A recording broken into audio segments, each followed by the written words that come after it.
అందంగా ఉండాలంటే అండి కళగా ఉండాలి మొహము అని అంటారు కదా. మెయిన్గా కళగా ఉండడమే ఇంపార్టెంట్. మొహంలో కళ ఎప్పుడు ఉంటుందంటే అండి, మనము ఏ బ్యూటీ పార్లర్కి వెళ్ళాల్సిన అవసరం లేదండి. నిజంగా అందంగా ఉండాలంటే ఏ బ్యూటీ పార్లర్కి వెళ్ళాల్సిన అవసరం లేదు. కలర్ అనేదండి ఎవ్వరూ మార్చలేరు, తోలు తీసి తోలు పెట్టలేరు కదా. మన ఒంటి కలరు నలుపైన కావచ్చు, తెలుపైన కావచ్చు, చామంచాయ అయినా కావచ్చు, స్కిన్ అనేది ఏదైనా అవ్వచ్చు. కాబట్టి మనము అందంగా కనిపించాలంటే మన ఫుడ్ మాత్రమే కాదండి, మన గుణం కూడా ఇంపార్టెంట్ అండి. ఇప్పుడు చూడండి, చాలామంది ఇప్పుడు మంచి పొజిషన్లో ఉన్నవాళ్ళు, ఇప్పుడు స్కూల్ ప్రిన్సిపాల్ కానీ, మేనేజర్లు కానీ, ఆఫీస్ మేనేజర్లు కానీ, లేదా ఇంకేదైనా హై అథారిటీ వాళ్ళు కానీ, వాళ్ళు ఉద్యోగం చేసేటప్పుడు అండి నేను అబ్జర్వ్ చేశానండి, ఇది ఎవరికి కోపం వచ్చినా పర్లేదు, వాళ్ళు ఫస్ట్లో చాలా కళగా ఉంటుందండి వాళ్ళ ఫేసు, మంచి నవ్వుతూ చాలా బాగుంటారు. తర్వాత కొద్ది రోజులకి ఎలా అవుతారంటే అండి, వాళ్ళు ప్రేతాత్మల్లాగా తయారవుతారండి.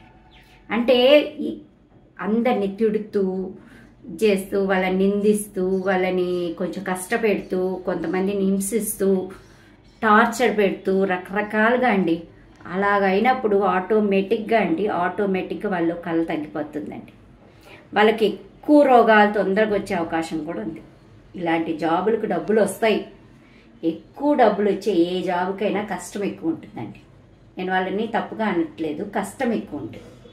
ఆ కష్టానికి ఎదుటి వ్యక్తుల్ని మోసాలు చేయడము, ఎదుటి వ్యక్తుల్ని నిందించడము, ఎదుటి వ్యక్తులతో ఇది చేయడము, అవన్నీ వచ్చేస్తాయండి ఆటోమేటిక్గా.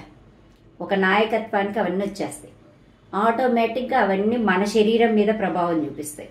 అవతలో ఏమవుతాడో దేవుడికి తెలుసు, కానీ మనం పాడైపోతాం. మన శరీరం మీద ప్రభావం చూపించి మన కళ పోయి, మొహంలో ఫస్ట్ కళ పోద్దండి, వెంబడే జబ్బులు వచ్చేస్తాయి.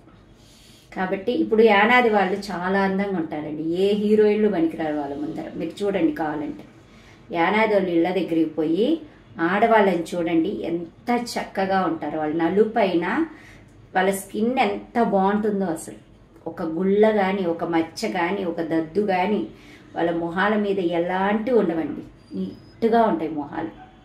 ప్లస్ వాళ్ళ మొహాలు కళగా ఉంటాయి, వాళ్ళ పళ్ళు తెల్లగా ఉంటాయి, వాళ్ళు నవ్వితే చక్కగా ఉంటారండి. నాకు ఒక స్టూడెంట్ ఉండేదండి, అసలు ఆ అమ్మాయి ఆ క్యాస్ట్ అని నాకు చెప్పేదాకా తెలియదు. అసలు ఎంత అందంగా ఉండేదంటే అండి, ఆల్రెడీ నేను ఫోటో కూడా తీసి పెట్టుకున్న అమ్మాయితోటి. అసలు ఎవ్వరు పనికిరారండి అమ్మాయి అందం ముందు. ఎంత గొప్పగా ఉండేది అమ్మాయి అందం, చాలా చక్కగా ఉండేదన్నమాట. అంటే దానికి మెయిన్ ఏంటి, వాళ్ళకి ఏం టెన్షన్స్ ఉండవండి. వాళ్ళు కష్టపడ్డారా, తిన్నారా, అంతవరకే వాళ్ళకి తెలుసు. ఈ రోజు కష్టపడి ఈరోజు తినేస్తారు వాళ్ళు. అదండి జీవితం అంటే. రేపటికి ఎత్తి పెట్టుకోవాలి, కూతుర్లకు పెట్టాలి, కొడుకులకు పెట్టాలి అని అడ్డమైన టెన్షన్లు పెట్టుకొని మొహాలంతా ముడతలు వచ్చేసి ఒక వయసు రాగానే ఆరోగ్యాలన్నీ పాడైపోయి, అందమంతా పోయి, బ్యూటీ పార్లర్ చుట్టూ నువ్వు 1,00,000 రూపాయలు పెట్టినా, 1,00,00,000 రూపాయలు పెట్టినా అండి అందం అనేది రాదు. అందం అనేది గుణాన్ని బట్టే వస్తుంది. మంచి గుణం ఉన్న వాళ్ళ మొహం ఎప్పుడు అంటే మనసులో ఏ కల్మషాలు పెట్టుకోకుండా ఎప్పటిదప్పుడు క్లియర్ చేసుకుంటూ మొహం మీద అడిగే వాళ్ళ మొహాలు చూడండి కళగా ఉంటాయి. ముక్కుసూటిగా మాట్లాడే వాళ్ళ మొహము కళగా ఉంటుంది. మీరు ఎవరినైనా తీసుకోండి. అదే దాపరికాలు చేస్తూ, దొంగ పనులు చేస్తూ, అబద్ధాలు చెప్పే వాళ్ళ మొహంలో కలవద్దండి. మీరు అబ్జర్వ్ చేయండి. సో ఇవన్నీ కూడా అందానికి ఇంపార్టెంట్. బ్యూటీ పార్లర్లకు క్రీములు, లోషన్లు, పౌడర్లు కదండి పనిచేసేదండి. మనిషి గుణం పనిచేస్తుంది. మనిషి శరీరం మీద మనిషి గుణమే పనిచేస్తుంది. మంచిగా ఉండి మనము టెన్షన్స్ పెట్టుకోకుండా ఉంటే ఏ బ్యూటీ పార్లర్కి వెళ్ళాల్సిన అవసరం లేదు. కళ అయిన మొహం ఆటోమేటిక్గా వచ్చేస్తుంది. లేకుంటే కళ విహీనులు అయిపోతారు. తప్పు చేసిన వాళ్ళు కూడా కళ విహీనులు అయిపోతారు.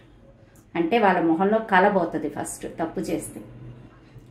తప్పు చెయ్యని వాళ్లకు కళ ఎప్పుడు అలాగే ఉంటుందండి ఫేస్లో. ఇంకా బ్యూటీ పార్లర్లో అవసరం లేదు వాళ్ళకి. అర్థమైందా?